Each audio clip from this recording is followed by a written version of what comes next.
Hello दोस्तों, राधे राधे, जय श्री कृष्णा। तो आपको जैसे पता है कि चैती नवरात्रा चल रहे हैं और एक बार फिर हम पहुंच चुके हैं श्री शक्तिपीठ इडाणा माता जी, मेवल की महारानी कह सकते हैं, और जिसको ये भी कह सकते हैं कि ये माता स्वयं अग्नि स्नान करती है। तो ये हम मेरे बड़े पापा के लड़के की मान्यता थी, तो इसीलिए सब गाड़ी में गए और वीडियो की शुरुआत माता रानी के गेट से शुरू किए, मतलब मुख्य द्वार से।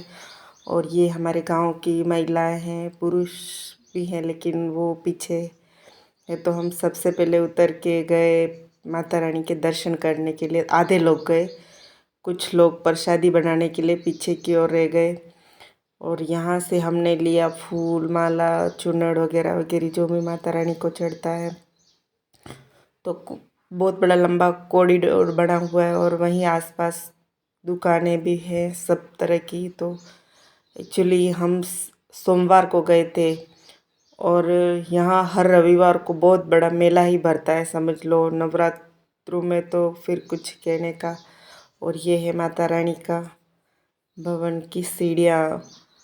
यहाँ मैं सालों पहले गई तो बिल्कुल ऐसा कह सकते हो कि यहाँ माता रानी स्वयंभू है और जो ज़मीन से धीरे धीरे निकल रही है।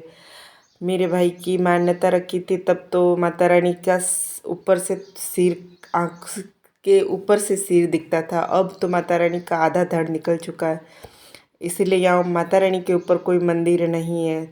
तो ये गलियारे बने हुए हैं, मतलब जब ज़्यादा भीड़ हो जाती है तो इन्हीं से सबको इधर उधर राउंड करके निकाला जाता है। अधिकतर मंदिरों में होता है वैसे ही। तो आज सोमवार था और कम भीड़ थी। रविवार को अक्सर हर रविवार को यह मेला ही लगता है।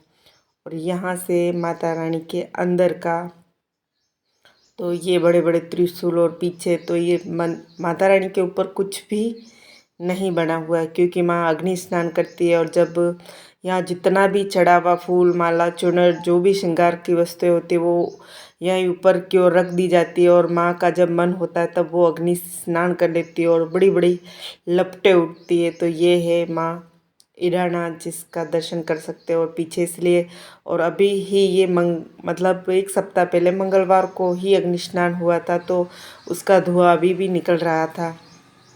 और ये यहाँ बैठने के लिए है, ट्रस्ट के द्वारा बनाया हुआ। लोग यहाँ बैठते हैं, माता रानी का सामने से दर्शन करते हैं।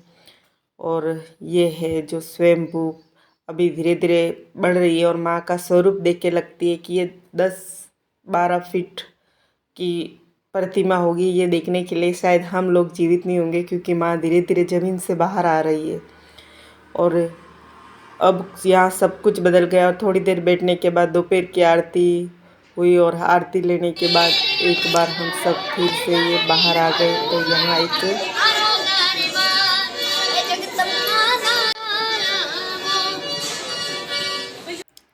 भजन गाता हुआ बच्चा था तो उसको हम ने फिर कुछ पैसे वैसे दिए ताकि, बहुत अच्छा ही गा रहा था। ये शॉर्ट वीडियो मेरे चैनल पे अवेलेबल है। और यहाँ माता रानी के वापस बाहर निकल के तो ये अभी मंदिर बन रहा है, मतलब समझ लो कार्य प्रगति पे है। और उसके बाद बाहर नारियल वगैरह वगैरह की फोड़ने की व्यवस्था है। और फिर ये जैसे अधिकतर मंदिरों के बाहर मिल जाती है दुकानें बहुत सारी, जहाँ हर तरह के आपको तस्वीरें, मूर्तियाँ, दीपक, घंटे, फूल मालाएं, अधिक तरह से जो डेकोरेटिव पीसेस मिल जाते हैं जो भी, या शंख गाय। माता रानी की तस्वीर कोई लेना चाहता है तो यहाँ से ले सकता है अपने घरों में रखने के लिए। ऐसा सब कुछ अवेलेबल है, हर जगह मिल जाता है। और ये कॉरिडोर के बीच रोड है और दोनों तरफ दुकानें है, तो यहाँ सब कुछ मिल जाता है। तो जिसको दर्शन करने हैं, अपने घर के लिए कुछ ले जाना है तो वो यहाँ से खरीद सकता है। और उसके बाद हमने भी थोड़ी बहुत खरीदारी की और बैठ गए वहीं पे। और इधर बन रहा था कंडू पे चूरमे का प्रसाद। तो ये प्रसाद बनने के बाद ये भाभी ने पकड़ा है थाल जो माता रानी को भोग धराने के लिए, इसलिए हम एक बार फिर से मंदिर गए। और फिर वही दर्शन वर्शन करके फिर सबने खाना खाया और लगभग 5-6 बजे शाम को हम वापस अपने घर के लिए बस में बैठ गए। तो उम्मीद है आपको मेरा ये वीडियो पसंद आए। अगर आपको हमारा ये वीडियो पसंद आए तो चैनल को लाइक शेयर एंड सब्सक्राइब करना ना भूलें।